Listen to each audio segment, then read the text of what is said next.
India speaks loudly. मैं आपके साथ आशु धारीवाल। आज की खास रिपोर्ट होने वाली है पीएम मोदी के उन वादों की जो उन्होंने 15 अगस्त 2023 को किए थे और कल बीते दिन 15 अगस्त 2024 को उन्होंने फिर से एक स्पीच दी। इस स्पीच में भी कई बड़े वादे किए हैं, लेकिन हम बीते दिन के वादों की बात नहीं करेंगे क्योंकि उसके लिए एक साल का टाइम तो सरकार को देने को बनता है।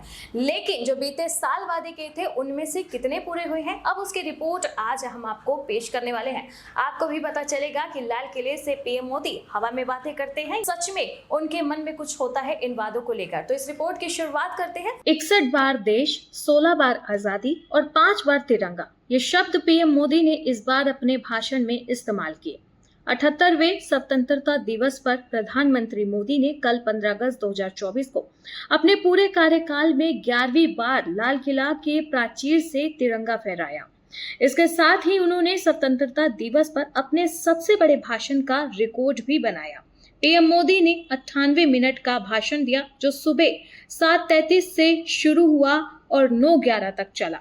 पीएम मोदी ने लाल किले की प्राचीर से राष्ट्र के नाम अपने संबोधन में कुछ खास लफ्जों का सबसे ज्यादा इस्तेमाल किया। इसमें 61 बार देश बोला तो वहीं 59 बार भारत शब्द का इस्तेमाल किया गया। ऐसे ही शानदार शब्दों से पीएम ने पिछले साल भी भाषण दिया था जिसमें बड़े बड़े वादे थे, जिसका चिट्ठा आज खुलने वाला है।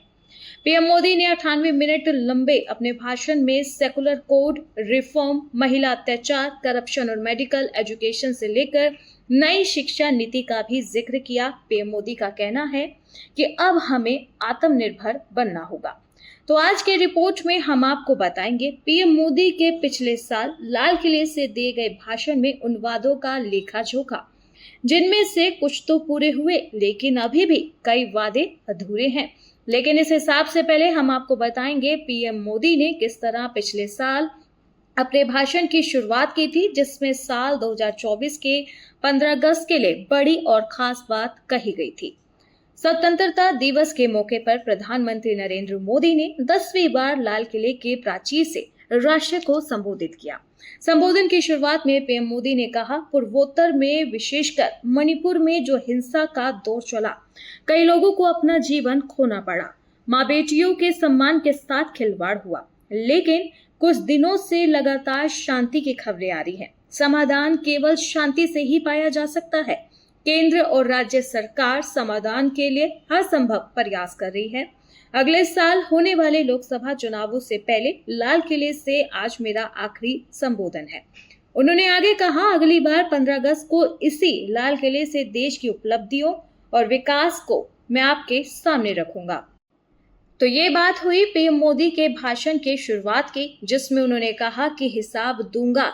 खैर, हम भी आपको पीएम का हिसाब ही देंगे, जिसमें बकाया और चुकता सबकी बात होगी। पहले बात करते हैं कि पिछले साल 15 अगस्त 2023 के भाषण में पहली बात पीएम ने क्या रखी थी। 2019 में प्रदर्शन के आधार पर आपने मुझे एक बार फिर आशीर्वाद दिया। अगले 5 साल अभूतपूर्व विकास के हैं। 2047 के सपने को साकार करने का सबसे बड़ा क्षण आने वाले 5 साल है। अगली बार 15 अगस्त 2024 को इसी लाल किले से देश की उपलब्धियों और विकास को आपके सामने रखूंगा। तो ये पहली बात जो पीएम मोदी ने साल 2023 के 15 अगस्त में अपने भाषण में पहली बार रखी थी। लेकिन जनता को इस साल ना तो सरकार का विकास दिखा और ना ही जनता ने मोदी सरकार को आशीर्वाद दिया। इसका सबसे बड़ा उदाहरण आपको बता दे, 4 जून 2024 जिस दिन लोकसभा चुनावों के परिणाम सामने आए, उस दिन बड़ा झटका मोदी सरकार को लगा। खैर, ये बात अब पीएम सार्वजनिक तौर पर नहीं कर सकते थे, इसलिए इस साल लाल किले से उन्होंने अपनी इस बात का कोई हिसाब नहीं दिया। हिसाब क्या, पीएम मोदी ने जिक्र ही नहीं किया। बढ़ते हैं अब पिछले साल कही गई दूसरी बात पर। 2014 में जब हम सत्ता में आए तो वैश्विक आर्थिक व्यवस्था में हम 10वें स्थान पर थे। आज 140 करोड़ भारतीयों के प्रयास से हम वैश्विक आर्थिक व्यवस्था में 5वें स्थान पर पहुंच गए हैं। ये ऐसे ही नहीं हुआ। जब भ्रष्टाचार के राक्षस ने देश को अपनी गिरफ्त में ले लिया था, तब हमने इसे रोका और एक मजबूत अर्थव्यवस्था बनाई। मैं आपको विश्वास दिलाता हूँ, ये मोदी की गारंटी है। आने वाले 5 साल में देश पहले 3 वैश्विक इकोनॉमी में अपनी जगह ले लेगा और पक्का ले लेगा, ये मेरा वादा है।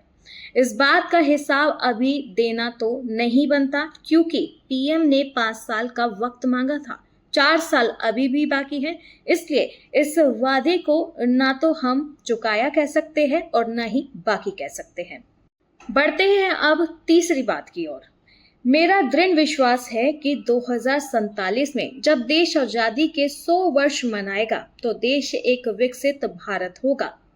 मैं ये बात अपने देश की क्षमता और उपलब्ध संसाधनों के आधार पर कहता हूँ, लेकिन समय की मांग 3 बुराइयों से लड़ने की है: भ्रष्टाचार, वंशवाद और तुष्टीकरण। अब पीएम मोदी के इस बात में जो भ्रष्टाचार शब्द है, वहां से याद आता है दिल्ली के सीएम को अभी बेल मिलनी बाकी है।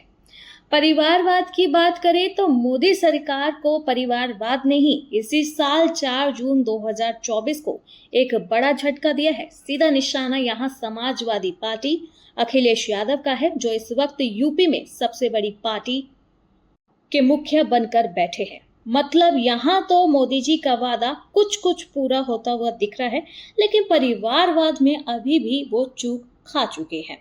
अब बात करते हैं चौथी और बड़ी बात की।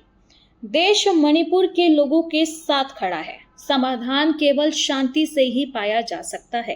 केंद्र और राज्य सरकार समाधान खोजने के लिए सभी प्रयास कर रही है। कहा जाए तो ये सरासर झूठ था और झूठ है, क्योंकि अभी भी मणिपुर के हालात संभले नहीं हैं। पीएम के भाषण में कहा गया था कि मणिपुर में शांति की बात, लेकिन साल के अंत तक कई दंगे हुए, दर्जनों हमले हुए, जिसमें अनगिनत मासूमों की जान भी गई।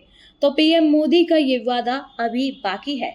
इसी के साथ इस वक्त आप स्क्रीन पर वो बड़ी खबरें देख रहे हैं जो पीएम मोदी के भाषण के बाद घटित हुई, यानी कि नेता तक मणिपुर में सेफ नहीं है।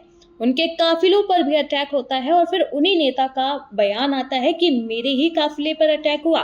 ये बात मेरे लिए बहुत ज्यादा बुरी होने वाली है। हालात मणिपुर में कुछ ऐसे बने कि अगस्त में पीएम ने भाषण में कहा कि मणिपुर पर नजर है, मणिपुर के साथ देश खड़ा है, वहां शांति बनाई जाएगी, और साल के अंत में दिसंबर में वहां एक बड़ा हमला होता है, बड़ा दंगा होता है, जिसमें दर्जन मासूमों की जान जाती है। तो आज की रिपोर्ट से हमने बताया अपनी जनता को कि पीएम मोदी, जिन्होंने इस साल भी अपने भाषण से एक बड़ा रिकॉर्ड बनाया है, रिकॉर्ड कुछ इस तरह से बनाया है कि पाकिस्तान तक इसकी चर्चा हुई है। पाकिस्तान के लोगों ने कहा है कि उनके नेताओं में इतना दम है कि अपने भाषण का भी रिकॉर्ड बना लेते हैं। लेकिन भारत की जनता को पता होना चाहिए कि सिर्फ रिकॉर्ड बनाने के लिए उन भाषणों में जो बड़े बड़े वादे किए गए हैं, उनकी सच्चाई क्या है, और उन्हीं वादों की सच्चाई आज की रिपोर्ट में पेश की है। इस साल जो पीएम मोदी ने भाषण में वादे किए, इनकी रिपोर्ट आपको अगले साल सौंपेंगे, और पिछले साल जो वादे उन्होंने किए थे, उनकी रिपोर्ट आज आपको यानी कि 16 अगस्त को पेश कर दी गई है। अब आप इस रिपोर्ट को गौर से सुने, आंकड़ों को देखें और उसके बाद बताएं कि हमारी रिपोर्ट आपको कितनी अच्छी लगी। तो सुनिए आपने स्पेशल रिपोर्ट। ये वो वादे हैं जो पीएम मोदी ने पूरे कर दिखाए, और कुछ वादे हैं जो अभी भी अधूरे हैं, लेकिन इस साल की स्पीच में भी पीएम मोदी ने उन वादों को बढ़ा चढ़ाकर बता दिया है। रिपोर्ट हमने आपको बताई, वो आपको कैसी लगी ये कमेंट बॉक्स में जरूर बताना। बाकी ऐसे ही देश और दुनिया की बड़ी खबरों के लिए आप देखते रहें इंडिया स्पीक्स लाउडली।